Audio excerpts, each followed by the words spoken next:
Bien, chicos.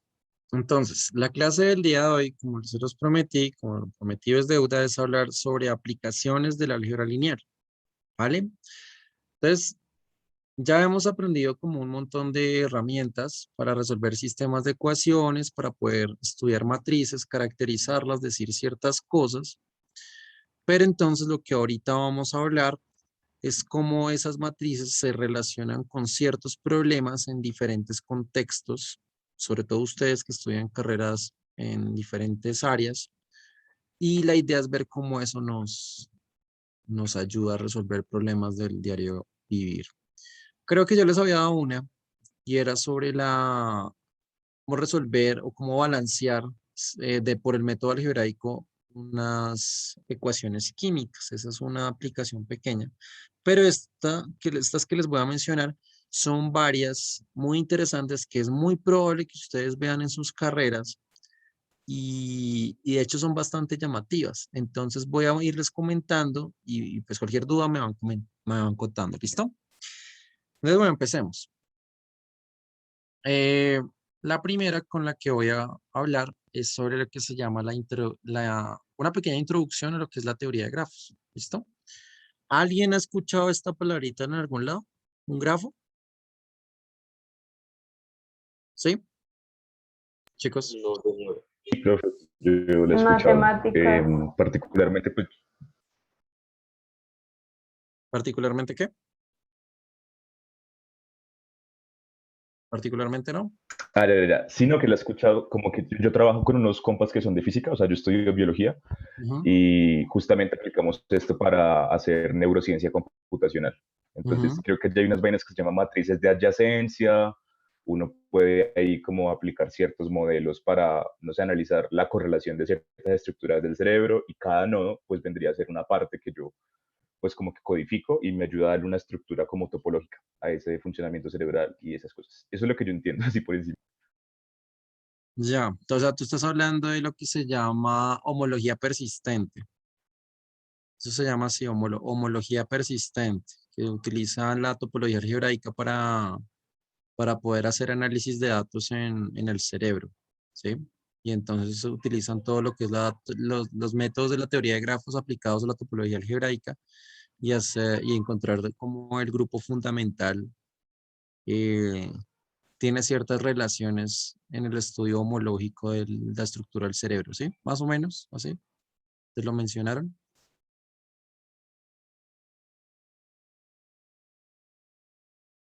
¿No? Bueno, sí, detrás de lo que me acabas de decir, eso es lo que están haciendo. Pero pues digamos que me voy a ir más suave, ¿sí? Voy a irme más abajito para que lentamente lo entendamos, ¿vale? ¿Listo? ¿Claro? ¿Me escuchas? sí, señor. Listo, bueno. Entonces hablemos de eso. Inicialmente hablemos un poquito de dónde aparecen los grafos, ¿vale? Resulta que los grafos vienen a aparecer inicialmente por una cosa que se llama el problema de los puentes de Königsberg. ¿Alguien lo ha escuchado? Sí, señor. Sí. ¿Y sí saben de qué trata?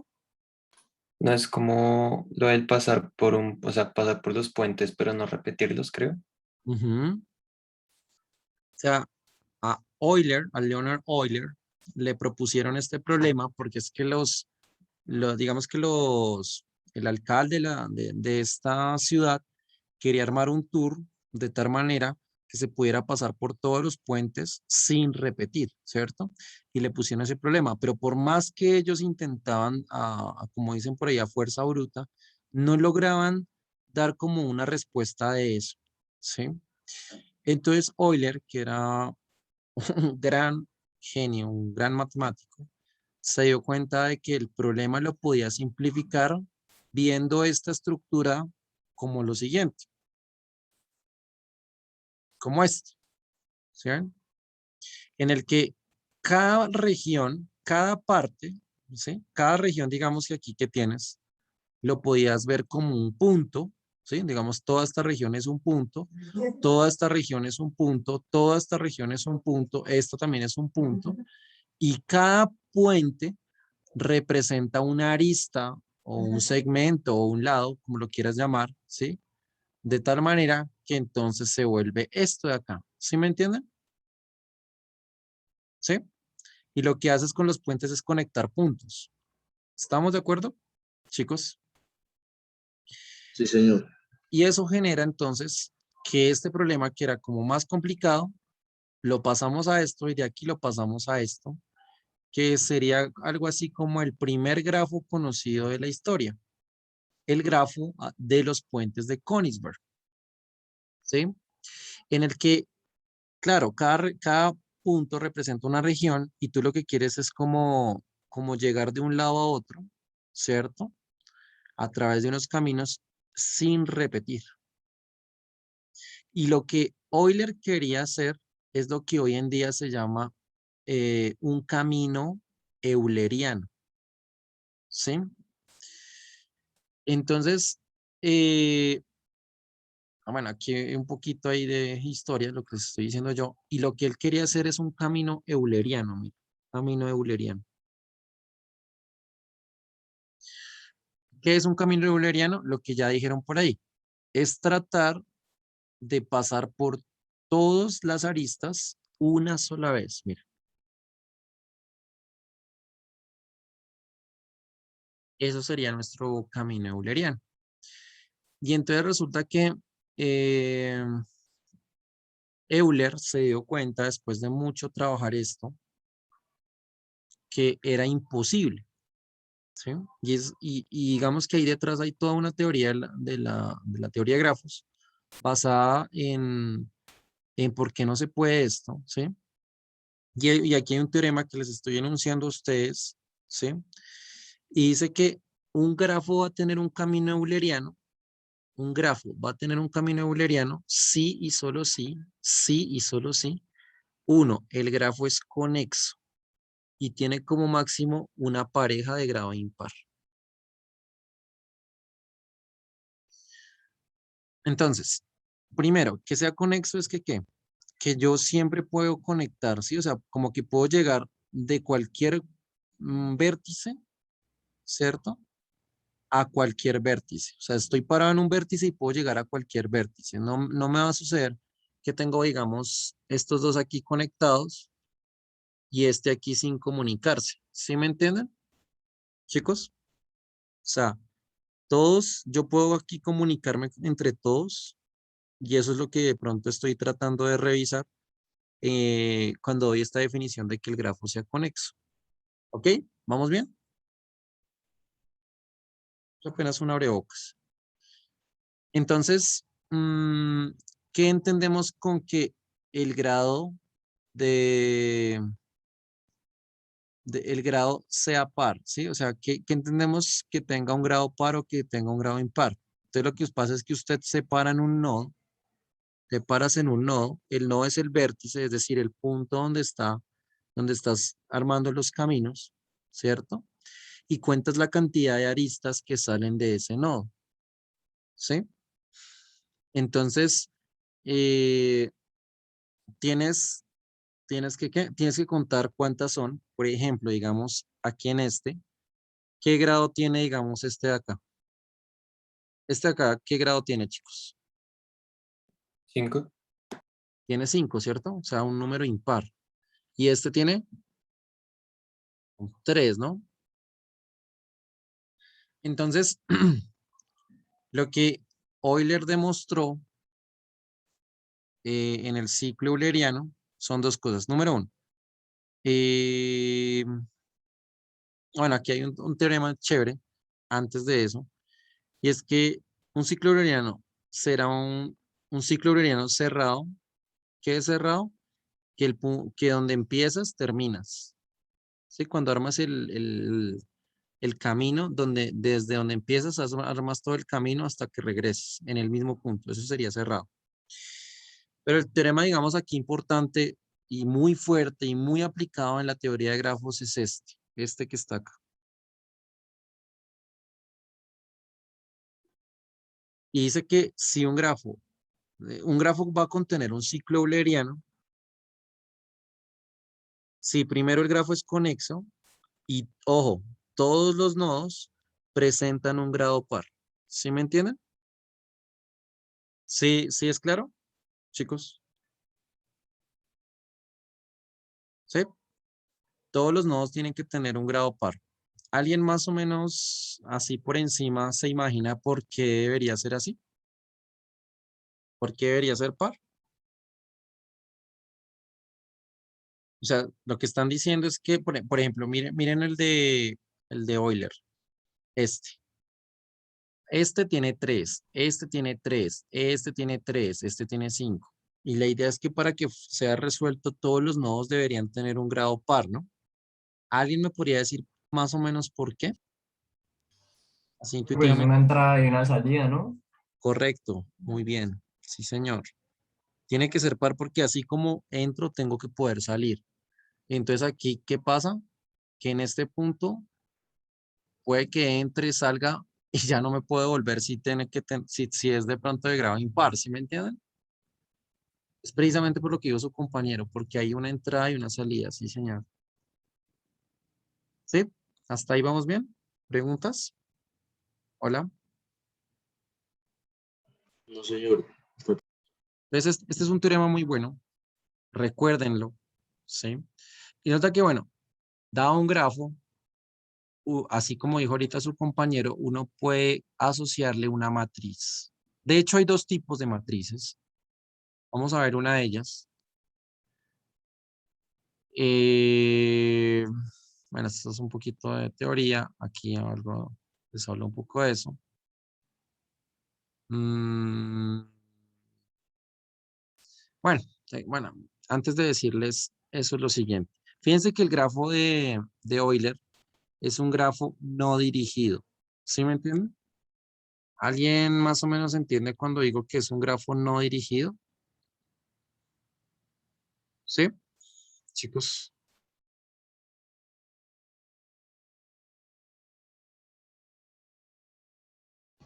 Pues por lo que yo entiendo, profe, tiene que ver como con la direccionalidad de los enlaces. O sea, puede que uno dirija su conexión hacia uno y que no sea simétrico, o sea, que no se devuelva esa conexión. Sí, señor. Sí. O sea, digamos, si aquí tuviera una flechita, estaría dirigido porque yo de aquí voy para acá. Este camino solo va de aquí para allá, no se regresa por ahí. Mientras que como aquí no es dirigido, pues tengo esas dos posibles salidas, sea que yo vaya para allá o me regrese. Entonces no tengo como lío ahí con eso. Entonces, digamos, inicialmente la teoría de grafos empezó con ese que es un grafo no dirigido, pero para muchos intereses les interesa lo que se llama grafos dirigidos, que aquí es donde hablan grafos dirigidos. Y pues lo que voy a mostrarles ahorita está tomado del libro de Coleman. Les recomiendo el de álgebra lineal de Coleman. De ahí estoy tomando muchos de los ejemplos que vamos a ver. ¿Sí? Y entonces aquí, grafo dirigido, él en el libro le habla de digráficos o digrafos, que es un grafo dirigido, bueno, cuestiones de nombres en libros, ¿cierto? Y donde cada punto, pues, se llaman vértices o se llaman nodos. Listo, y tenemos las aristas y dos lados. Eso no tiene problema. Y pues ir de un vértice P sub 1 y a uno P sub J, pues esa arista la representan así. Eso no tiene misterio. Aquí hacen como ejemplitos de diferentes grafos, pero fíjese que son dirigidos. Digamos, de aquí a acá voy hacia acá, de aquí voy hacia allá. Y de esa manera, entonces tú te armas diferentes ejemplos. Y esto lo denotan como que me puedo ir en las dos direcciones, ¿cierto? Me puedo ir y devolver. Como sucede, por ejemplo, en este, de P sub 1 puedo ir hacia P sub 3 porque está acá esta dirección, o de aquí a acá también puedo. Pero pues eso es cuestiones de notación. Eso lo vamos a utilizar después para algo más interesante. Y aquí entonces venimos con lo que se llama, sus compañeros les menciono ahorita, lo que se llama una matriz de adyacencia. Matriz de adyacencia. La matriz de adyacencia tiene una particularidad y es que usted lo que hace es relacionar todos los puntos con todos, por decirlo así. O sea, digamos que en esta parte, en la parte de las filas, están los puntos o vértices o nodos, bueno, y aquí también. Y lo que yo trato de mirar es que, ¿qué creen que significa tener un camino de P sub 1 a P sub 1. ¿Qué creen que significaría? ¿Cómo uno lo pintaría, digamos? ¿Cómo sería un camino de P sub 1 a P sub 1? Para que aquí apareciera un 1, chicos. Sería ¿Cómo creen? un bucle. Un bucle, sí, señor. Sería algo de esta manera. ¿Cierto? Para que aquí aparezca un camino. Pero pues digamos que en ese ejemplo no lo tiene. Entonces, pues eso no está. Y entonces, poderme ir de P sub 1 a P sub 2, ¿sí sucede? De P sub 1 a P sub 2, sí. Pero fíjese que hacerlo al revés, de P sub 2 a P sub 1, no está. Entonces, por eso aquí el camino es 0. ¿Sí es claro, chicos? ¿Sí? No, Y profe, es, espérate. ¿Será que puedes repetir eso otra vez? sí, claro. Por ejemplo, mira esto. ¿Sí? Digamos, esta es la figura, a ver.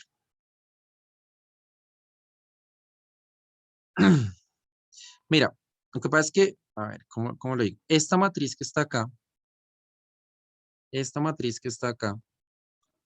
es la matriz de adyacencia de este que está acá, ¿sí? ¿Me sigues? Sí, profe, sí. Entonces, digamos, yo digo, bueno, de P sub 1 a P sub 1 eso sería un bucle, pero acá no hay bucles, ¿o sí? No hay. De P sub 1, ¿puedo llegar a P sub 2? Sí, ¿no? Hay un camino. Sí, sí. De P sub 1, ¿puedo llegar a P sub 3? No. No, ¿cierto? Aquí dice que no. Y pues no hay un No. camino acá. Ujú. Y lo armas, ¿sí me entiendes? De P sub 2 a P sub 1, no, porque solamente está en esta dirección, ¿sí? Ok, ¿Sí? ya. Ujú. Y así te armas, digamos, todas las matrices de adyacencia de cada uno de estos. ¿Estamos? ¿Listo? Sí, ok, profe. Gracias. Entonces, listo. A partir del grafo uno puede armar su matriz de adyacencia. Mm, Solo me surge una pregunta y es la siguiente. ¿Qué hubiera puesto usted? Mm, ¿Qué hubieras puesto si yo, digamos, te digo que hay un camino que va de aquí a acá, en esta dirección, y hay otro? Digamos que hay dos caminos. ¿Qué hubieras puesto? ¿Quién me responde eso? ¿Qué hubieras puesto de P sub 1 a P sub 3 si ves esto? Que hay dos dirigidos así. ¿Qué me hubieras colocado, chicos? Profe, pues un 2, ¿no? Un 2, sí, señor. Claro. O sea, de P sub 1 a P sub 3 aquí tendría que ir un 2, ¿cierto? Lo que pasa es que en muchos libros a eso le llaman un multigrafo. ¿Por qué? Porque resulta que es un grafo que tiene varios lados. Digamos que es muy común que solamente sea de uno, pero en otros libros les llaman multigrafo y entonces resulta que tiene varios lados, pero igual no importa, o sea, igual ahí colocas la cantidad de lados que se conectan según la dirección en la que va. ¿Listo? Y entonces usted pues estudia así como las matrices de adyacencia. Por ejemplo, aquí hacen lo mismo. No sé, esto es como si fuera, mira, una liga de boliche, tienen 7 equipos, ¿cierto? Y hablan del número de juegos y cómo ganaron acá. Y entonces T1 venció a T sub 2, entonces T sub 1 venció a T sub 2. Entonces la dirección de hacia dónde va es ganar. Y usted ahí a partir de eso puede armar una matriz de adyacencia. ¿Sí? ¿Estamos de acuerdo más o menos? ¿Sí, chicos? Vamos, esto no, yo creo que no tiene problema, usted ahí lo puede entender fácil y también ahí a partir de eso. Entonces, en ese orden de ideas, la matriz de adyacencia y la teoría de grafos puede estar relacionada en muchas cosas. Por ejemplo, en el mapa integrado de transporte de Transmilenio, usted puede armarse una matriz de adyacencia, pero enorme, ¿no? Enorme porque ¿cuántas estaciones pueden haber? Muchas, ¿cierto? ¿Sí? Y tú tratas de ver si yo me puedo mover de un lado a otro según las rutas. Ahí detrás hay teoría de grafos escondida. ¿Listo? Bueno, resulta que la teoría de grafos también tú la podrías ver en modelos como este, como de sociología, comunicaciones, y entonces ellos colocan como sus condiciones para que de cierta manera su modelo se acomode a lo que les interesa. ¿Listo? Entonces, suponga que tienes n individuos, ¿cierto? Que son estos, serían como nuestros vértices, y entre ellos puede que estén relacionados, ¿cierto? Puede que estén relacionados. Y ojo con lo que dicen acá, ninguno tiene relación consigo mismo, ninguno. O sea que no hay bucles. ¿Listo? Entonces, bueno, no sé. Por ejemplo, P tiene acceso a P sub J, ¿sí? No sé si quieren pensar, no sé, en una cadena alimenticia, ¿cierto? Eh, y podemos entrar a mirar de pronto esto. Si tenemos acceso, si nos devolvemos, si es dominante. Entonces aquí hablamos de gráficas dirigidas, o en este caso gráficas de dominancia. En sociología los hablan de esa manera. Y sobre eso como que quieren estudiar otras cosas. Yo creo que este ejemplo, para no meterme tan allá, voy a dejar que ustedes lo miren con calma en los apuntes. ¿Sí? Pero es lo mismo, es armar el grafo, tratar de estudiar esto y mirar qué sucede ahí detrás con la población. La matriz te puede estar dando información que de pronto aquí sea más difícil de evaluar.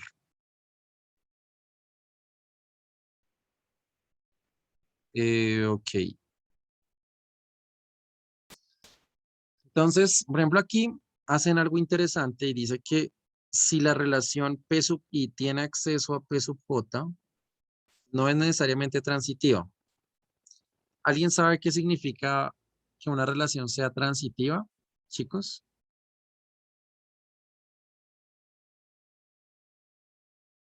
¿Sí o no? Podremos intuir que se puede al revés, que PJ tenga acceso a PI. Eso sería simétrica. Creo que es En- cuando son tres, ¿no?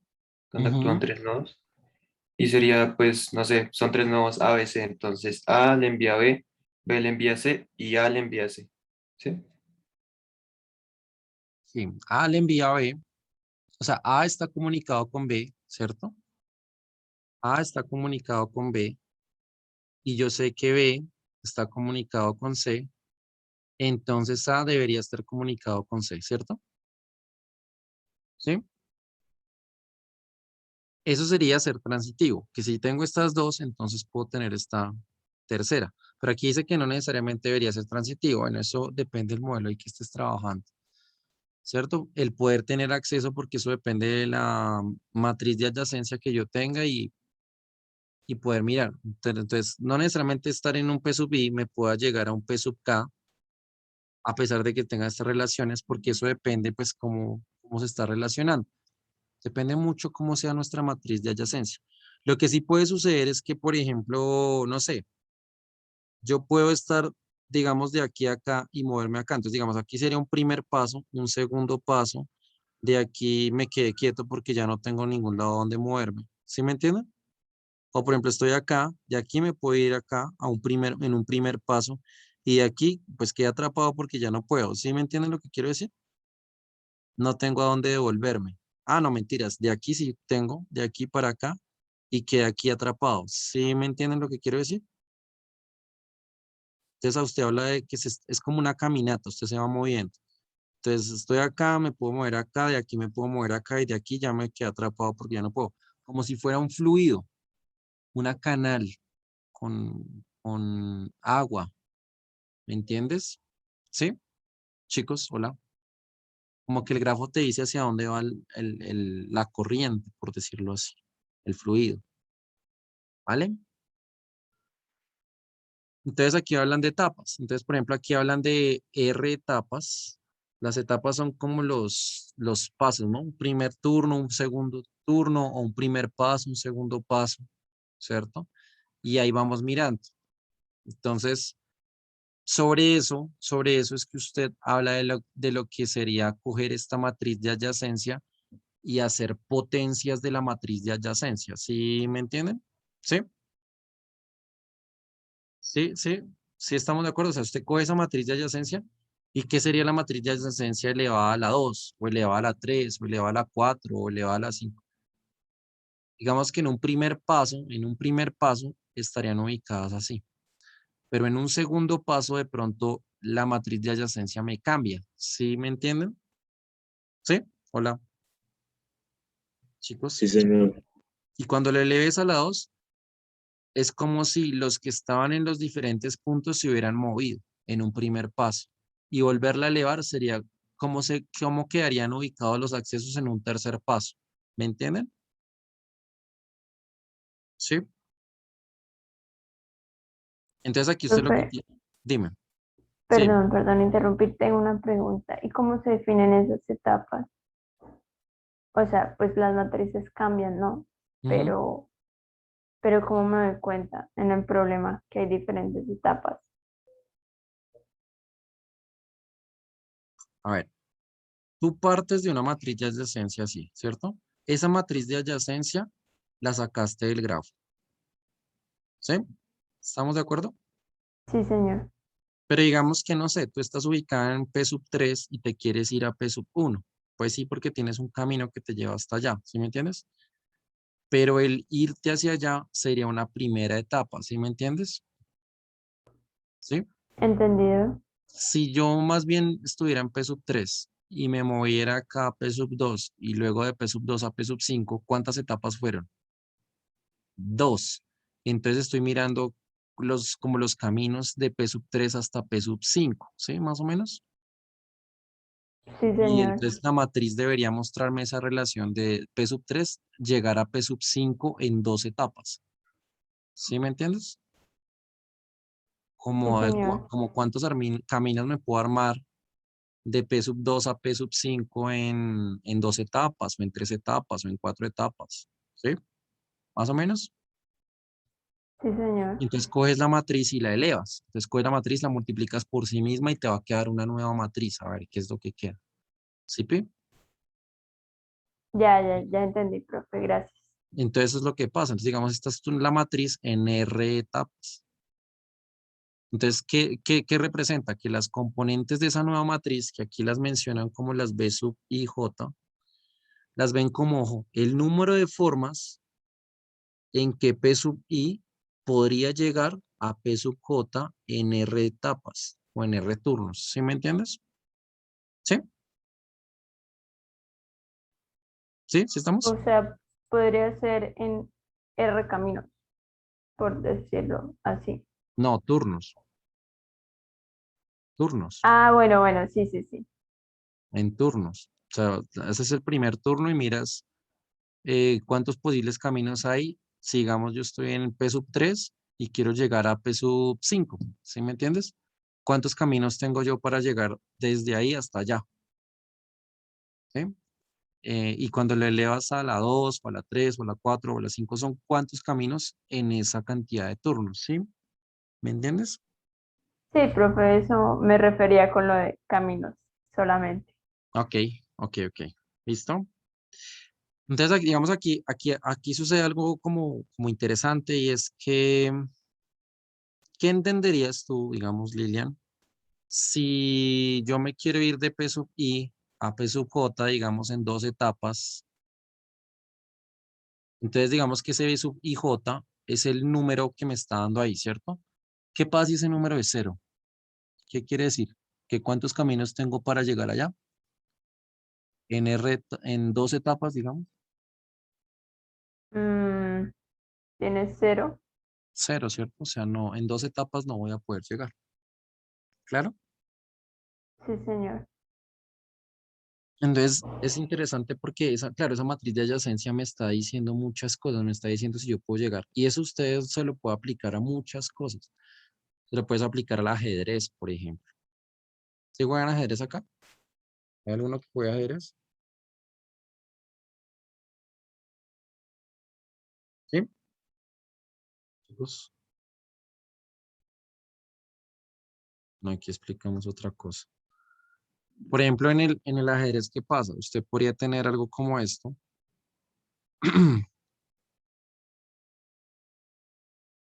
Digamos un tablero de 3 por 3 y tú tienes un caballo aquí en esta esquina. Como ustedes de pronto algunos sabrán, para que el caballo se pueda mover en un tablero de ajedrez, en este caso un tablero de 3 por 3, el caballo podría llegar de pronto o acá, ¿cierto? O sea que él tiene dos maneras de llegar de esta casilla a esta casilla. Entonces aquí fíjese que los puntos, cada casilla es un punto y un camino de aquí a acá es una arista. ¿Sí ves? Y entonces yo, por ejemplo, me podría preguntar cuántos caminos puedo tener desde aquí para tratar de llegar a esta acá. ¿Cuántos? Entonces tienes 9, ahí tienes un total de 9 nodos y pues la cantidad de caminos entre ellos.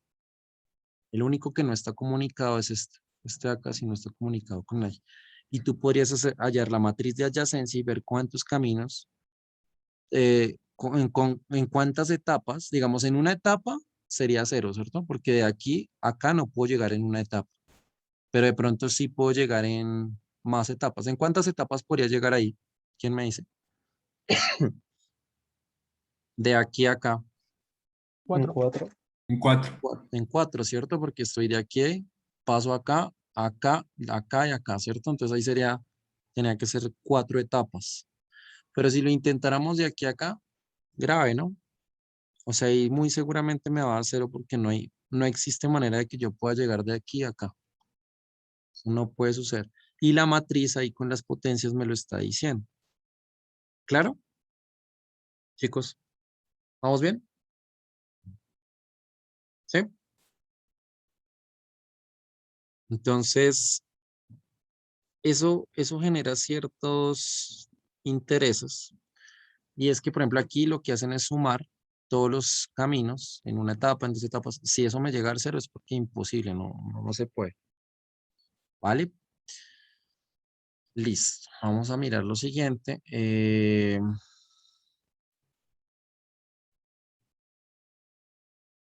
Bueno, esto es como la explicación.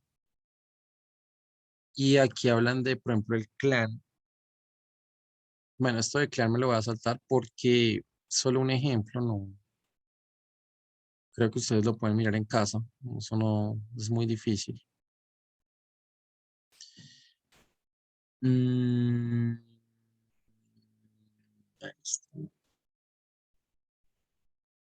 Y aquí, bueno, esto es lo mismo, hacer un camino, ¿no? Entonces, empiezas acá y tratas de llegar a alguno de los puntos dependiendo si el grafo te lo deja. De aquí a acá me puedo ir, de acá a acá puedo. Por ejemplo, de aquí para llegar a P sub 4 sería de aquí a acá, pero de P sub 2 a P sub 4, ¿puedo? Sí, sí puedo porque está comunicado. Entonces, digamos, de aquí a acá puedo, de aquí a acá puedo, de aquí a acá puedo. No puedo, me tocaría. Ah, bueno, aquí queda atrapado, ¿sí vieron? Porque ya no tengo manera, o sea, aquí la corriente me llevó acá y aquí ya no tengo manera de escapar. Aquí la caminata, el 5 es lo que se llama un nodo absorbente, porque una vez que estás ahí ya no puedes salir de ahí.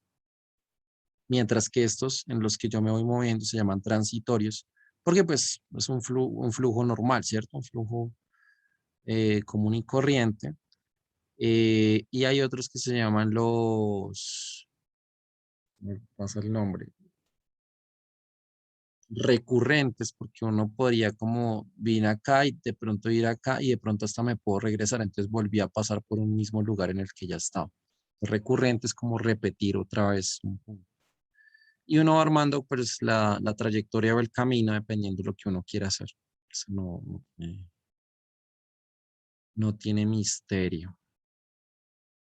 Y bueno, y esto es como lo último que mencionan, y es que dicen que un grafo dirigido es fuertemente conexo si para cualquier par de nodos o vértices usted puede armar una trayectoria de forma simétrica, es decir, que de PI me puedo llegar a PJ y de PJ me puedo llegar a P sub I. Y pues aquí dan un teorema muy bonito, que es como la parte final ahí de ese primer ejemplo de aplicación, y es que un grafo dirigido con n vértices va a ser fuertemente conexo si y solo si su matriz de adyacencia tiene esta propiedad de que no tengo ninguna entrada igual a 0 cuando sumo todas estas potencias de matrices. ¿Sí me entienden, chicos? Hasta n-1. ¿Sí? Hola. ¿Sí más o menos entienden este teoremita que está aquí? Sí, profe. Profe, qué pena, a mí se me cortó un poco y no escuché qué significaba la E. No, es simplemente lo denotan como la suma de las potencias de esta matriz de adyacencia, desde 1 hasta n-1. ¿Sí? Ah, o sea, solo es la denotación Ujú. de... Ah, Sí. Sí, o sea, simplemente es ver que esta matriz, o sea, esta matriz que es una suma de estas potencias de la matriz de adyacencia, no tenga entradas iguales a 0. Si tiene entradas iguales a 0 es porque no es fuertemente conexa. ¿Listo? Bueno, listo. Entonces,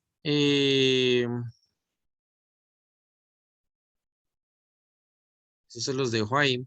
Digamos que con eso terminamos la parte de grafos. Yo no sé si hasta ahí tienen alguna pregunta con respecto a eso, alguna cosa que quieran mencionarme. ¿Sí? O podemos pasar al siguiente problema de aplicación, chicos. Profe, pues yo tengo una duda. Usted Ujú. cuando habló del tema de saber el número de etapas, que era Sí, elevar la matriz de adyacencia, ¿verdad? sí. A un número. Ese número R, pues uno cómo sabe hasta qué número toca elevarlo. ¿Es con la Pues de B? depende de tu problema, ¿no? O sea, era como, por ejemplo, un ejemplo es este del caballo de ajedrez. ¿En cuántas etapas pudiste llegar? En 4B. Entonces el R es 4, ¿sí? Ah, ok, o sea, por el mismo problema, uno busca Lo cuántos Bs hay y Ujú. eso, y uno ya halla la matriz. Sí, porque por ejemplo, si yo te lo hago en 2 etapas, o sea, tú tienes la matriz, ¿no? Digamos que esta casilla acá es el P sub I, ¿sí? Y esta acá es el P sub J, ¿sí me entiendes? Entonces tú tienes tu matriz, aquí está P sub I, ¿sí? En la fila, y acá está tu P sub J, ¿sí? ¿Me sigues? Y ¿Sí? esta es la matriz P. Entonces, digamos, en un paso, ¿va a llegar? No, no llega. Entonces tú miras, lo elevas al lado y vuelves y miras esta componente, ¿sí me entiendes? Ah, ok, hasta que se dé un valor. Hasta que te da un valor, porque si está en 0 es porque en 2 pasos no llegas, entonces miras en 3 pasos. 0, entonces tocó un 4, ¿sí me entiendes? Listo, listo ya. Gracias. Listo. Bien. Ok. Listo. ¿Alguien más tiene alguna pregunta sobre esto de grafos? ¿O podemos pasar al otro? A la otra Profe, yo aplicación. tengo una pregunta. Cuéntame. En lo de fuertemente conexo, cuando se dice que no tiene entradas iguales a 0, ¿se refiere al valor de n? Me refiero a las componentes de la matriz. Ah, ok, o sea, AG elevado a algún número, ¿sí? No puede dar 0. Ojo, porque cuando hablo de la matriz me refiero a la suma de todas estas matrices, ¿no? Ah, ok. O sea, la suma no puede dar 0. Sí. O sea, coges esta matriz, la sumas con esta otra, eso te va a dar una nueva matriz que se llama la matriz E, Ujú. y entonces esa matriz E no debe tener ninguna, o sea, cuando dice entrada, quiere decir que ninguna componente de la matriz tiene que ser 0. Ah, ok. Ok, ok. Sería fuertemente conexo, o sea que siempre me voy a poder comunicar o irme a algún lado. ¿Yo cómo lo veo? Yo lo veo como piensa en un triángulo así, ¿sí me entiendes? ¿sí? Y aquí digamos P sub 1, P sub 2, P sub 3. Y entonces digamos que es dirigido en ambas direcciones, ¿sí me entiendes? Sí, señor. Entonces si uno arma la matriz de adyacencia, por todos lados tengo 1, ¿sí me entiendes? Ujú, sí. Entonces esa tiene que ser Ah, fuertemente, claro. Ah, listo, sí. esa tiene que ser fuertemente conexa porque aunque yo lo eleve a la 2, igual voy a tener maneras de llegar y nunca tengo ceros, ¿sí ves? Sí, sí, sí. Listo, profe. Gracias. Listo. ¿Alguien más? ¿Alguna pregunta de esto de grafos? Listo. Bueno, esto de grafos les recomiendo que lo lean, es muy interesante. De hecho, ahorita vamos a relacionarlo ahora, pero con probabilidad. La probabilidad y la teoría de grafos se unen en un tema que les voy a mostrar. No sé si hoy, de pronto en la siguiente clase. Eh, y va a ser muy chévere, va a ser muy chévere porque es como si la teoría de grafos, a pesar de que yo no esté midiendo cantidades, números en concreto, sí me estoy viendo cómo se comporta como una corriente, como un fluido, ¿sí? Como en qué dirección va el fluido y hacia dónde va y qué tiene eso como conectado. Inclusive de pronto en el comportamiento del cerebro, como decía su compañero, pues ahí puedes estar mirando cómo se interrelacionan, no sé, ciertos puntos importantes en el cerebro, ¿cierto? Cómo se transmite ahí la información. Esto de los grafos es una de las aplicaciones muy chéveres que tiene la álgebra lineal y hay cosas ahí escondidas en este tema, entonces les recomiendo que lo miren. Dime, Lilian. Sí, profe, eso justamente iba a preguntar que si los grafos solo nos servían para observar comportamiento, más no para hallar como un valor determinado, o si nos sirven para hallar valores. Yo creo que sí, yo creo que el grafo combinado con la matriz de adyacencia nos sirve como a entender la dinámica de todo el sistema, ¿sí me entiendes? Cómo es que se está moviendo a medida que pasan los turnos, ¿sí? ¿Sí me entiendes? A medida que es Sí, como, señor. piénsalo como cuando juegas un monopolio. ¿Sí has jugado monopolio, Lilian? Sí, señor. Cada estación, cada estación que tienes ahí de monopolio es un nodo, es un vértice. Y cuando lanzas el dado, de alguna manera estás armando la arista, ¿sí? El lado. Lo que pasa es que ahí detrás hay probabilidad, porque qué tan probable es caer en una de ciertas casillas, ¿no? Qué tan probable es que si estés, no sé, en una de las azules caigas a la cárcel, ¿me entiendes? Ahí detrás hay probabilidad, qué tan probable es eso. Por eso es que una de las aplicaciones que vamos a ver más adelante es lo que se llama cadenas de Markov, y eso modela mucho mejor esto. Pero digamos que así solita los grafos me miden, o sea, me dicen posibles caminos. No le meten probabilidad, pero sí me dice como posibles caminos, si puedo llegar, si no puedo llegar. Y fíjate que aquí, en esto de teoría de grafos, solamente les definí lo que se llama la matriz de adyacencia, pero hay otra que se llama la matriz de incidencia. ¿Sí la conocen? Matriz de incidencia. ¿Sí? ¿La han escuchado? Matriz de incidencia. Hola. No, señor. Yo no. Bueno, es que, ¿qué pasa? La matriz de adyacencia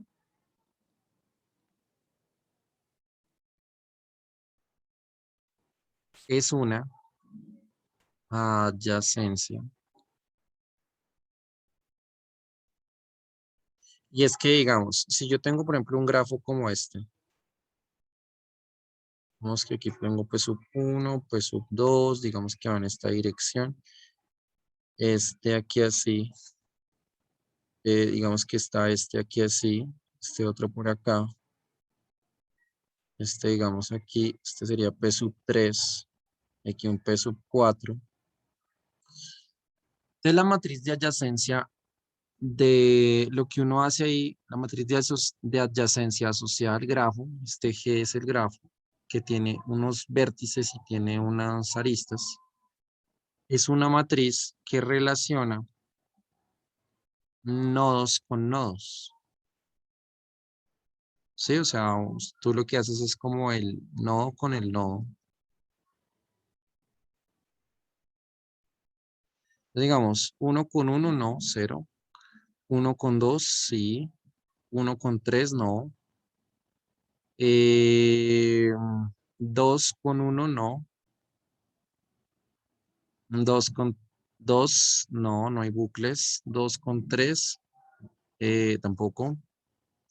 Y aquí, bueno, wait, esta tiene 4, ¿no? Eso 4. Eso 4.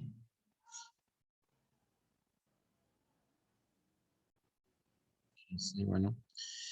1 con 4, 0. 2 con 4, 0. 3 con 1, 0. 3 con 2, sí, 1. 3 con 3, 0. 3 con 4, 0.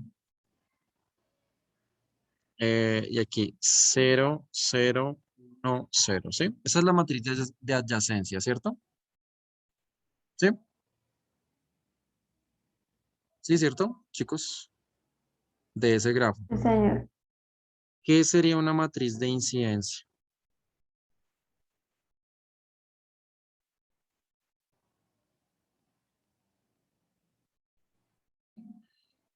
Entonces lo que pasa es que aquí como que le ponen nombre a las aristas. Entonces digamos esto es un E1, esto es un E2 y estos son como un E3. Y entonces esa relación incidencia, lo que quieren ver es cómo cómo inciden los nodos o los vértices con las aristas. Aquí este es el E1, E2, E3 y ya. Desarmas esto. Por ejemplo, si yo estoy parado en E1, en el P1, este E1 toca el P1, ¿sí me entienden? ¿Sí? Entonces acá hay un 1, ¿sí? ¿Sí me hago entender, chicos? De nuevo, profe, qué pena. Es que no entendí muy bien eso. O sea, si yo me miro este P es sub 1, está incidiendo, o sea, está tocando, el E1 toca el P1, ¿sí me entiendes? Sí. Entonces yo puedo poner un 1 ahí. El E1 toca al P sub 2, entonces aquí también hay un 1. ¿Sí? Pero toca el P sub 3, no. Entonces aquí 0, ¿sí me entiendes? Y el P sub 4 tampoco. El E1 no toca ninguno de estos puntos. ¿Me entiendes? Sí, profe, ya me quedó claro. Entonces eso le llaman matriz de incidencia y eso tiene otro tipo de aplicaciones en otro contexto. Digamos, este E sub 2, a ver, toca al 2 y al 3, ¿no? Pues toca el 2, toca el 3 y el resto ceros. Y el E sub 3, entonces toca el 3 y el 4 y el resto ceros. ¿Vale? ¿Sí? Sí, señor. Dime, Lilian. O sea, ahí básicamente ya el punto central no es como tal los nodos, sino el camino, ¿no? Sí, más o menos el camino. Es como, porque ganamos aquí nuestro interés que era que yo empiece aquí en este punto, en este nodo y trate de llegar a algún otro nodo, ¿cierto? ¿Cierto que Sí, sí? señor. En una Ujú. cierta cantidad de pasos. Pero aquí de pronto me interesa es otra cosa, ¿sí? No les puedo decir concretamente para qué puede servir esta matriz de incidencia, pero tiene otro tipo de aplicaciones que me gustaría que miraran. Y sí, seguramente aquí me importa más el camino, hacia dónde voy. Aquí de pronto ya no puedo coger la matriz y multiplicarla por sí misma porque pues esta es desde matrices M por N, ¿cierto? Pero quizás haya algo más que me pueda decir esa matriz. Eso sería algo que ustedes tendrían que entrar a mirar. ¿Vale? Listo, profe. Gracias. Listo. Bueno. ¿Listo? Ahora sí pasamos al otro, ¿sí? ¿Vale? Sí, señor. Ok. Listo. Entonces el siguiente tema que quiero que miremos es este que se llama flujo vehicular. No sé si alguna vez en el colegio o en matemáticas básicas o en algún curso les pusieron a resolver un problema de este estilo de flujo vehicular. Y es lo siguiente. Mira, por ejemplo, esta red. Tienes una red aquí de calles, ¿sí? Entonces, imagínate, entonces esto es como una intersección, ¿no? O sea, imagínate que cada uno de estos cuadrados es como un edificio. Y entonces estas son calles y hay intersecciones entre las calles, ¿vale? Y entonces como hay intersecciones entre las calles, lo que ahora nosotros vemos es que de cierta manera lo único que nos importa es que aquello que ingresa es lo mismo que sale. No sé si me entienden lo que quiero decir. ¿Sí? Aquello que ingresa es justamente lo mismo que está saliendo. ¿Sí? Más o menos entienden esto. Por ejemplo, no sé, ubiquemos aquí un punto, digamos que este sea un punto, si quieres, A. Esa sea una intersección A. Digamos que esta sea una intersección B. Digamos que esta sea una intersección C. Aquí tengas una intersección D. Aquí tengas una intersección E. Aquí tengas una intersección F. ¿Listo? Y lo que queremos ver es en cada intersección cómo se comporta el flujo. ¿Sí? ¿Sí estamos, chicos? Entonces, vamos a hacerlo juntos. ¿Listo? Entonces empecemos. Aquí dice que entran 500, bueno, hablando de carros, tiene que ser una supercarretera. Entran 500 carros y entran también 300 carros. O sea que en total, ¿cuántos carros entran? 800, ¿sí? ¿Sí estamos? ¿Sí?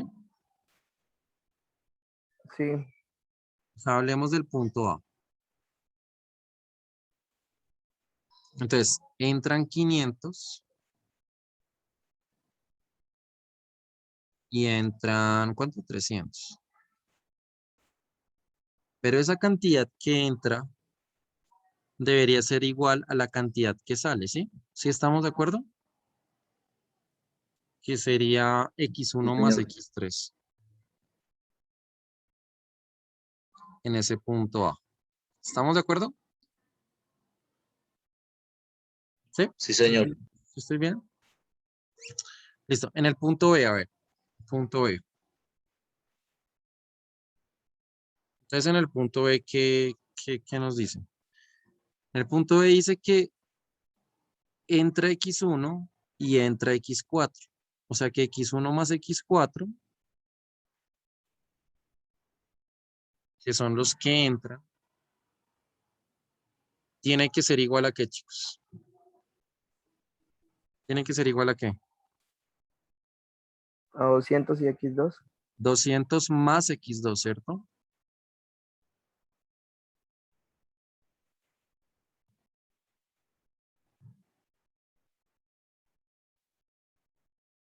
Ok. Punto C.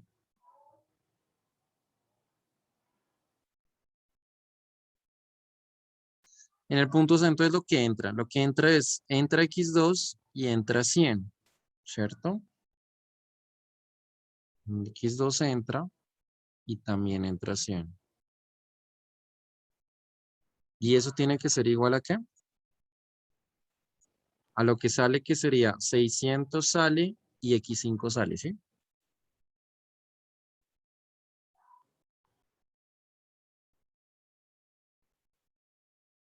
¿Sí? ¿Estamos? Punto C Sí, ya. profe. Punto D.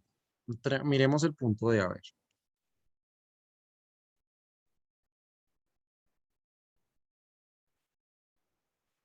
Entonces, ¿qué entra? Aquí está entrando X6. X3 y X6, sí, señor. Entonces, X3 más X6. Y eso tiene que ser igual a ¿qué? A lo que sale, ¿no? Que es 400 más 350.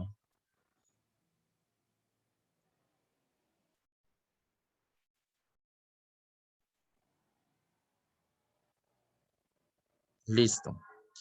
En el punto E.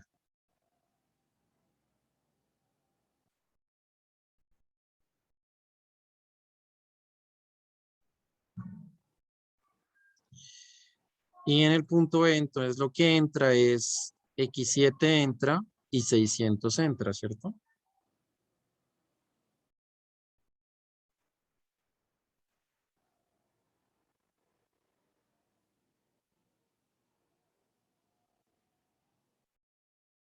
Y lo que sale es X4 y X6.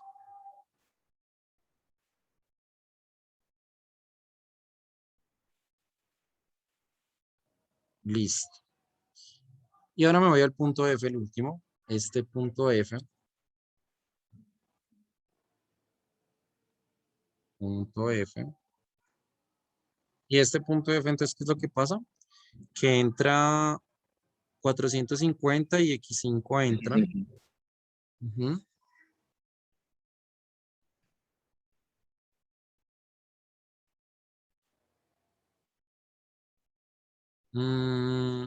Y entonces sale X7 y sale 400.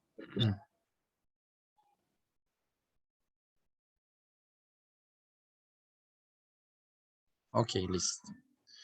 Muy bien. Entonces, fíjese que desde aquí sacamos la información suficiente para que nos genere este sistema de ecuaciones enorme, ¿cierto? ¿Sí? ¿Sí estamos? Y una vez que me genera el sistema de ecuaciones, ¿qué creen que tocaría hacer, muchachos? ¿Qué toca hacer? ¿Qué es lo evidente? ¿Qué es lo evidente que toca hacer? Pues primero hacer las sumas de los números, ¿no? Ujú. Escribir todo como un sistema de ecuaciones grandes, ¿ya no? ¿Cierto? Y una vez que usted tenga como ese sistema, el sistema es un sistema 7x7, ¿verdad? Un sistema así grande que pues te debería dar como así, que es el flujo de tráfico en cada intersección, en cada punto. Entonces te da este sistema de 7x7. Y cuando cojas ese sistema y lo resuelves, lo podemos resolver por el método que necesites, si quieres de pronto por Gauss-Jordan, todo lo que yo les he enseñado. Y una vez que hagas Gauss-Jordan, entonces resulta que van a quedar seguramente variables libres. Por ejemplo, en este, cuando se resuelve, quedaron ciertas variables libres. ¿Sí me entiendes? ¿Sí? ¿Hasta ahí vamos bien, chicos? Y fíjate que quedaron con dos parámetros. ¿Me escuchan? Hola. Sí, señor. Quedaron con dos parámetros.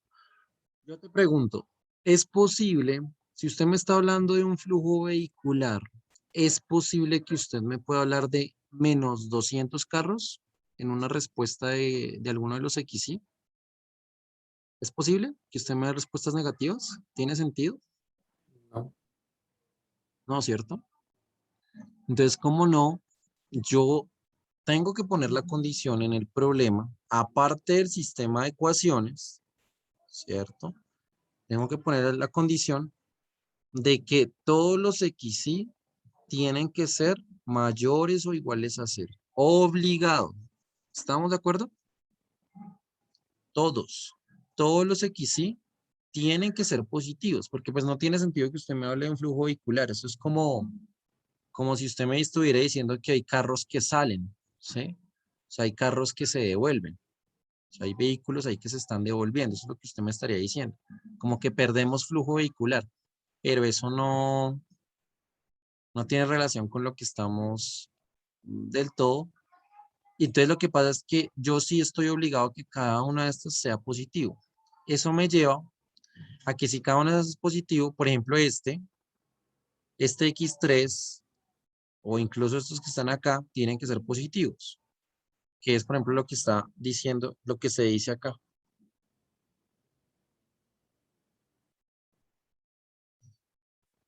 Entonces, tengo eso que tiene que obligar a que el X6 tiene que ser un número menor a 750.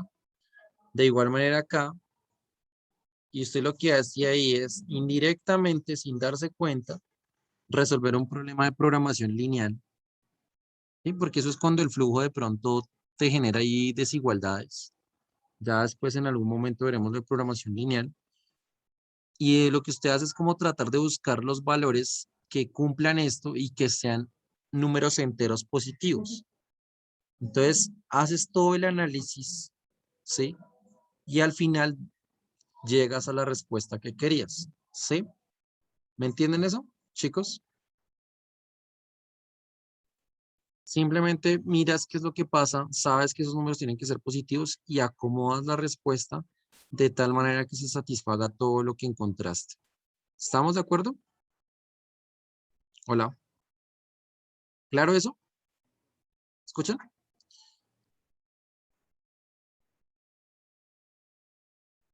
Sí, profe. Sí, señor. Listo. Ya después veremos cómo en programación lineal esto se puede hacer mejor con el método simplex. Pero digamos que por ahora esto es un pequeño ejemplo interesante al que uno se enfrenta. Es para que lo tengan presente. Bueno, ahora hablamos de otra aplicación que se llaman las rotaciones. Las rotaciones en el plano o rotaciones en el espacio. Entonces, ¿para qué me sirven a mí las rotaciones? A ver, miremos.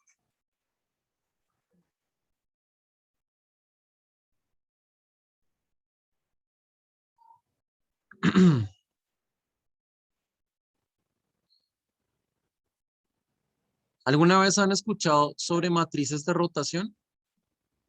Chicos, ¿sí? No, señor. No, señor. Bien, entonces, ¿qué es lo que sucede? Resulta que, a ver, ¿cómo se los explico de una manera adecuada?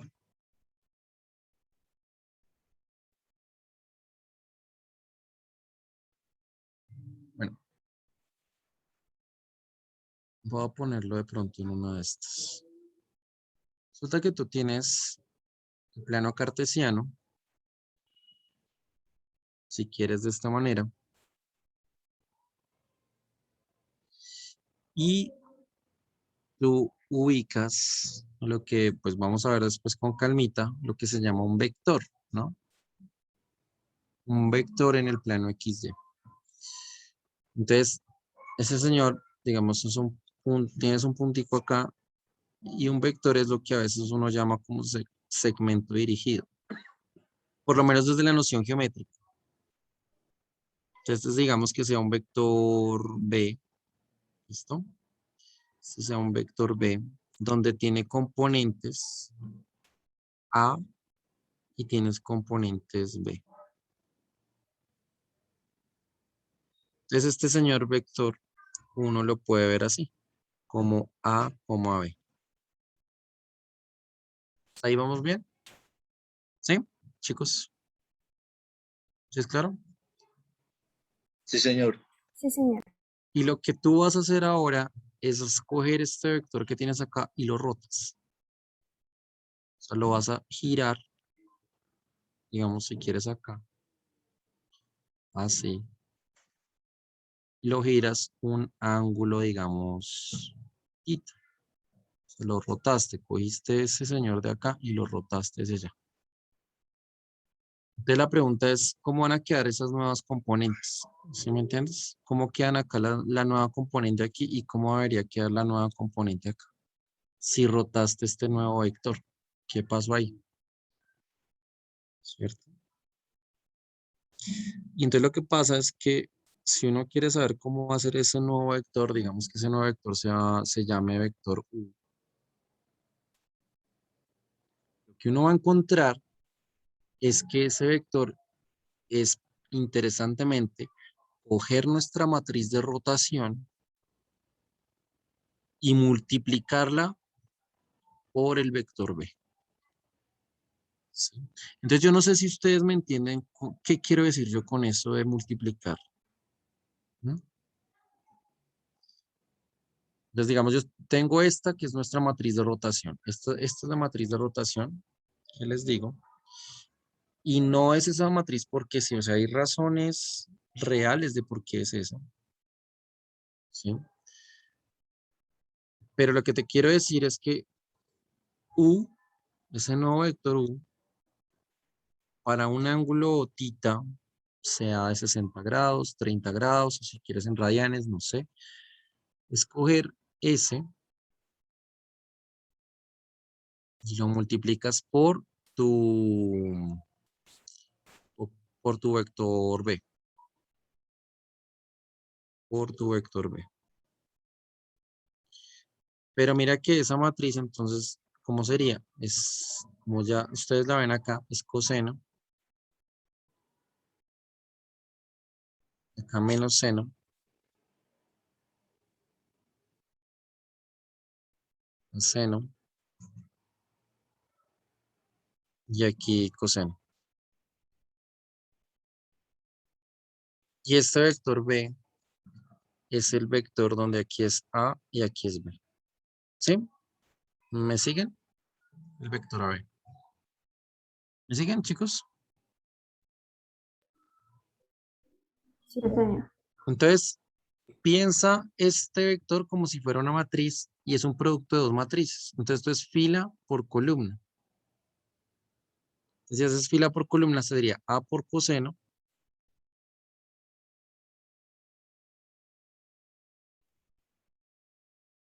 A por coseno.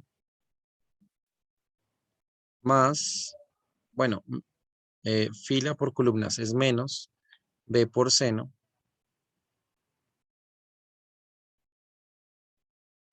Y aquí, fila por columnas sería A por seno.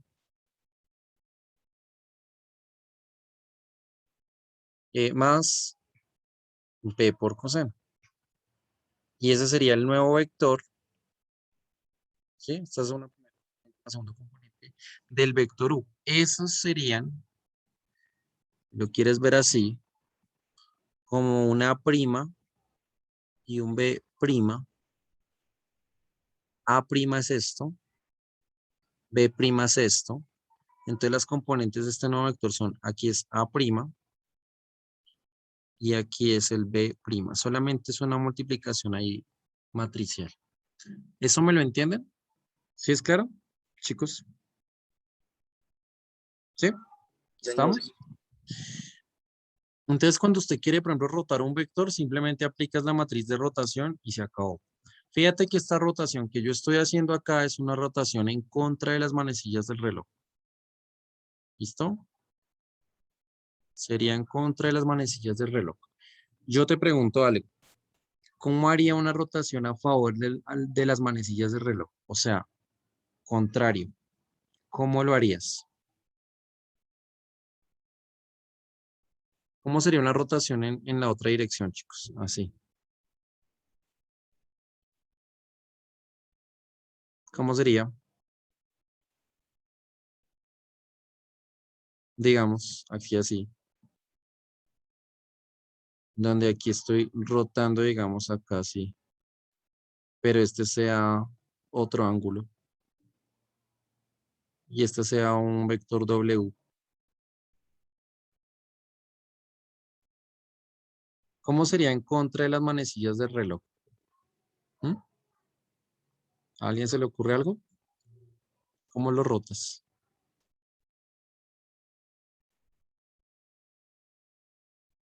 ¿Sí o no, chicos? Profe, pues me imagino que probablemente sea el mismo procedimiento, pero restando, ¿no? O sea que no sería el ángulo positivo, sino sería el ángulo negativo, ¿verdad? Ujú. Sí.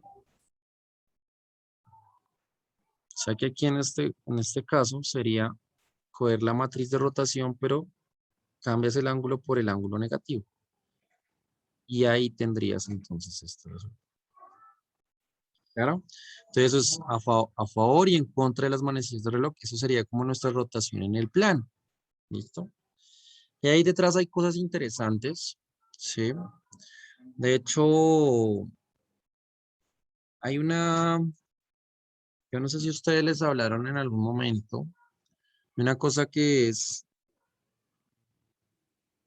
la fórmula de Moab. ¿Sí? Fórmula de Moab. No sé si les suena esto, fue la fórmula de Moab, chicos.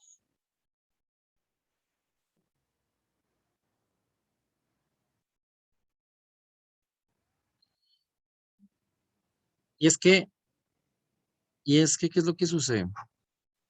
Bueno, antes de, ustedes recuerdan de números complejos, ¿verdad? ¿Sí? ¿Sí recuerdan sobre números complejos?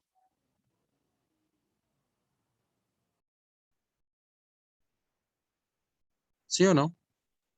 ¿No? Creo que solo oí, profe.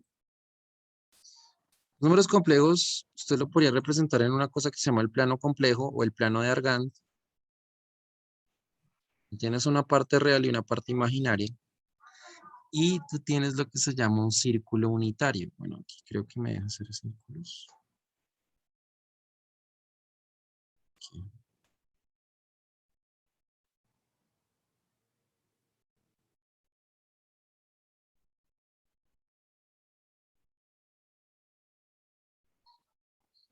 Mm,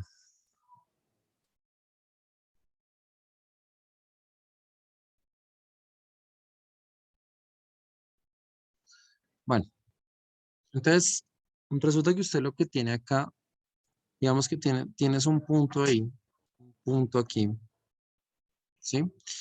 Y digamos que la distancia de aquí a acá es de radio 1. Acá tienes radio 1, ¿cierto? Entonces por la trigonometría uno sabe que aquí abajo, en este punto tienes el coseno.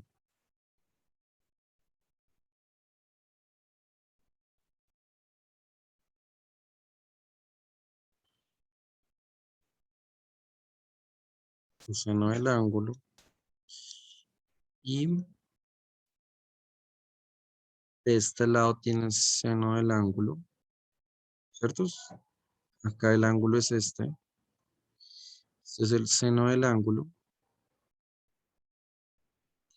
Pero como esto es imaginario, entonces aquí toca poner el i. ¿Listo? Entonces resulta que este puntico acá es un punto Z, el plano complejo, donde aquí esta distancia es 1, y es de la forma coseno del ángulo, parte real, más i por el seno del ángulo, ¿sí? ¿Sí me entienden? Chicos, ¿hasta ahí vamos bien? Hola. ¿Sí? Sí, Sí, señor. señor. Listo. Entonces fíjese que estos son los números complejos sobre la circunferencia unitaria. ¿Sí? O sea, si ustedes se recuerdan un poquito de números complejos, todo número complejo, usted lo puede escribir como z igual a una más un bi. Cualquier número complejo lo puedes escribir así. Pero de cierta manera, el número complejo acá, esto es una parte real y una parte imaginaria. O sea, tú tienes acá una parte real y una parte imaginaria, donde este va a ser el A y este de aquí va a ser el B por el I. O sea que aquí detrás hay un teorema de Pitágoras. Ojo que si uno lo ve, aquí puede ser perfectamente sobre el B, viéndolo como una distancia, ¿no? Es decir, la longitud del B por I es solamente el B. Entonces resulta que aquí lo que usted tiene es un teorema de Pitágoras y esta hipotenusa es la raíz cuadrada del A al cuadrado más el B al cuadrado. que es lo que en números complejos uno llama el módulo del número complejo. ¿Estamos de acuerdo? ¿Sí? Entonces es como si usted cogiera el número complejo y lo redujera y lo pudiera escribir de esta manera. Lo pudiera escribir como el módulo del número complejo por coseno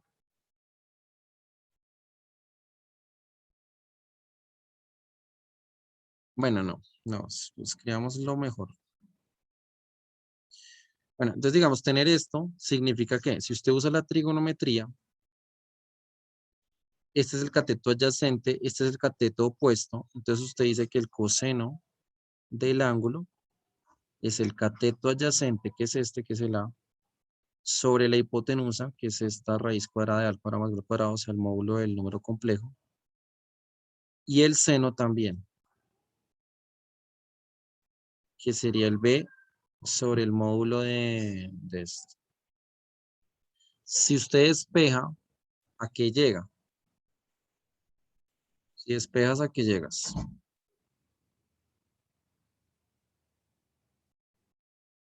Llegas a que A tiene que ser precisamente el módulo del número complejo por coseno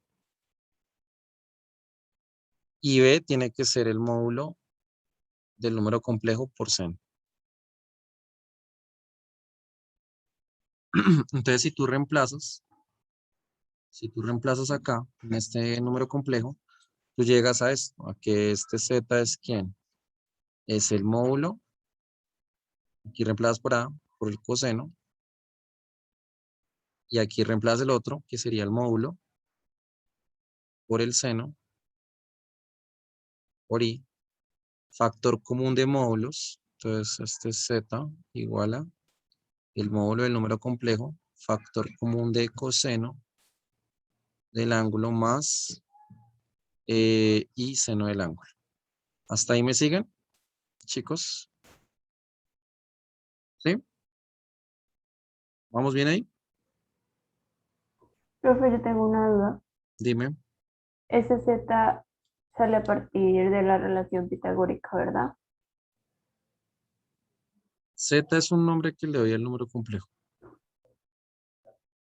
Pero ahí Z igual a coseno del ángulo más y seno. Solamente se suman las componentes que tenemos. Pero no es exactamente por No, la simplemente. relación pitagórica. Lo que pasa es que este es el número complejo cuyo módulo solamente es 1. ¿Sí me entiendes? ¿Sí? Por eso lo estoy explicando acá. Todo número complejo es así A más BI. ¿Sí me entiendes? ¿Sí? Sí, señor. Entonces yo lo que sé es que si uno lo mira así como un triángulo rectángulo, el coseno por la trigonometría es el cateto adyacente sobre la hipotenusa, que es esto que dije acá, ¿cierto? Entonces si este pasa ya a multiplicar, queda esto así, y lo mismo para el seno, y esto queda así. ¿Sí me entiendes? Sí, señor. Entonces tú reemplazas A por esto, B por esto, factor común de esto, te queda coseno de tita más y seno de tita. Y entonces resulta que al final, si uno se pone a pensar, si tú tienes el número complejo y tienes el radio, pues tú puedes escribir todo número complejo así. Entonces, en realidad, lo que define más que todo el número complejo es este pedacito de acá, ¿sí me entiendes? Que es como coger ese número complejo, hacerlo pequeño de medida que su radio sea de 1, ¿me entiendes? Sí, señor. Ahora sí. Entonces, digamos que a mí me interesa estudiar solamente los que están aquí en el círculo unitario porque ya lo otro es simplemente alargar. Eso tiene que ver con lo que uno hace en coordenadas polares, que solo necesitas un radio y un ángulo. Entonces, hay una cosa que se llama como la fórmula de Moab. ¿Sí? La fórmula de Moab lo que me dice a mí, pues dice dice dos cositas así como interesantes. Lo primero, y quiero que ojalá lo enmarquen, es que el coseno del ángulo más el y seno del ángulo se puede escribir en una forma polar. Bueno, eso es una forma polar, pero se puede escribir en una forma exponencial, quiero decir. Entonces, en vez de escribir todo eso, puedes escribirlo como E a la I tita. ¿Sí? Entonces, digamos que esto, en vez de escribir todo eso, yo podría escribirlo solo como la exponencial compleja. E a la I tita. ¿Sí?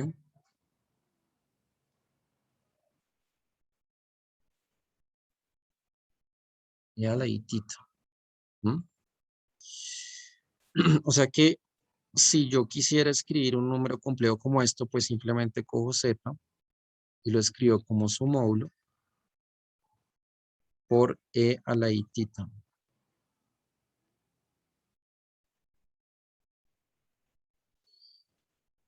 Y eso es interesante. ¿Por qué? Porque es que resulta que este E a la I tita que está escondido con esto y esto, tienes, o sea, es la razón por la cual yo puedo coger, si yo cojo, por ejemplo, un número complejo Z, ¿sí? Que es un punto en el plano, ¿cierto? Y lo multiplico por otro número complejo, digamos, Q, ¿sí? Pero yo sé que ese número complejo Z se escribe como un E a la I teta con Q. ¿Mm? Q es otro número complejo, no sé. Si quieres, míralo como C más de I. Es algún punto en el plano. Y lo que aquí está pasando, lo que aquí está pasando, es que yo cogí ese número complejo Q, que estaba, digamos, aquí. Este número complejo Q, que estaba, digamos, aquí. Este, digamos, es el número complejo Q. Y al multiplicarlo por este señor de acá, lo que hiciste fue coger este número complejo y rotarlo. ¿Me entiendes? ¿Sí? Lo rotas. Y lo estás rotando un ángulo de θ, manteniendo la longitud. ¿Me entienden eso? O sea, este señor de acá sería Z por Q. ¿Hasta ahí me siguen, chicos? ¿Sí? ¿Estamos? ¿Más o menos? Sí, señor. Sí, señor. Entonces eso significa algo que es un resultado muy chévere. Y es el hecho de que si usted coge el conjunto de los números complejos, el conjunto de los números complejos usted lo puede escribir como, bueno, no todo el conjunto de números complejos, sino cojamos los que son los que están en la circunferencia unitaria, esos son los puntos en S1 que llaman, en la esfera unitaria. Y todos los que son así son de la forma E a la I teta, que como ya dije son coseno de tita más y seno de tita. Y usted lo que puede hacer es armar una función que vaya de aquí a acá. Y aquí usted lo que va a armar es el conjunto de las matrices de rotación. Y el conjunto de matrices de rotación son el conjunto de las matrices SO2. ¿Y esas matrices de rotación cómo son? Pues adivine. Son las matrices R de teta, que es el conjunto de coseno acá. ¿Cómo es que era? Coseno, seno, menos seno y coseno. Entonces, ¿qué le estoy diciendo yo a usted? Lo que yo le estoy diciendo es que hay tantos números complejos acá en esta esfera como matrices de esta forma. ¿Sí me entienden lo que les quiero decir? ¿Sí? O sea, estos dos conjuntos están conectados. Yo por cada número complejo ahí en la esfera unitaria, aquí así, yo tengo una matriz de rotación asociada. ¿Me entienden lo que quiero, chicos? ¿Sí? Sí, señor. Y es un resultado muy interesante por lo siguiente. Digamos que como ya quiero terminar esta clase, esta parte de rotación, mostrándoles algo interesante. Y es lo siguiente. Usted busca, digamos, en internet una cosa que se llama Complex Grapher. Les voy a mandar el link ahorita. Y en Complex Grapher buscamos una que, si no me equivoco, es esta.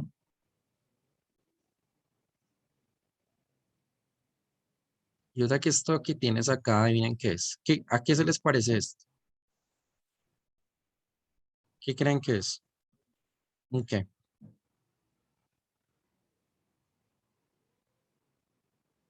Es el plano complejo, ¿cierto?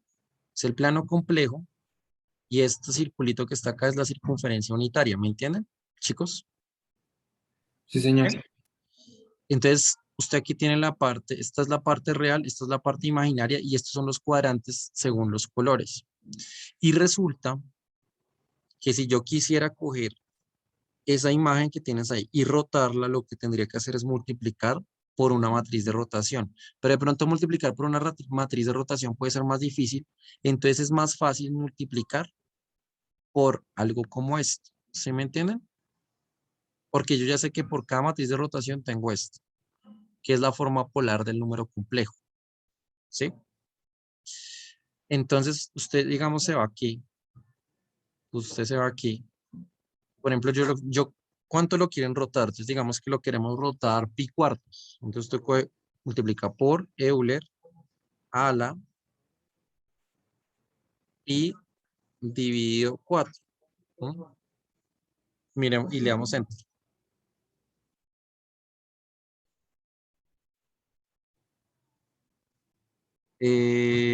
Perdón, es que aquí falta el i, ¿no? Y por. Y ahora sí. ¿Sí ven que la rotó? ¿Sí se dan cuenta que rotó la imagen, chicos? ¿Sí me entienden? Me rotaste la imagen. O pi medios, digamos. O pi octavos, digamos. Me rotas la imagen, ¿sí ves? Si lo colocas con signo negativo, va a rotar en la dirección contraria. ¿Me hago entender? Hola. ¿Sí? Sí, señor. Y de cierta manera, ustedes dicen, bueno, sí, profe, pues rotó eso, pero pues no pasa nada.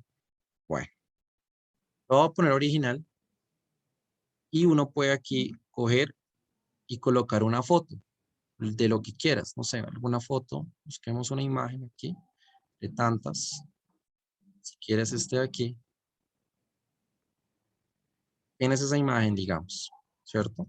Y si tú lo colocas acá, tú podrías hacer eso, coger, de nuevo, multiplicas ahí por esa forma polar, esa forma exponencial, ¿sí?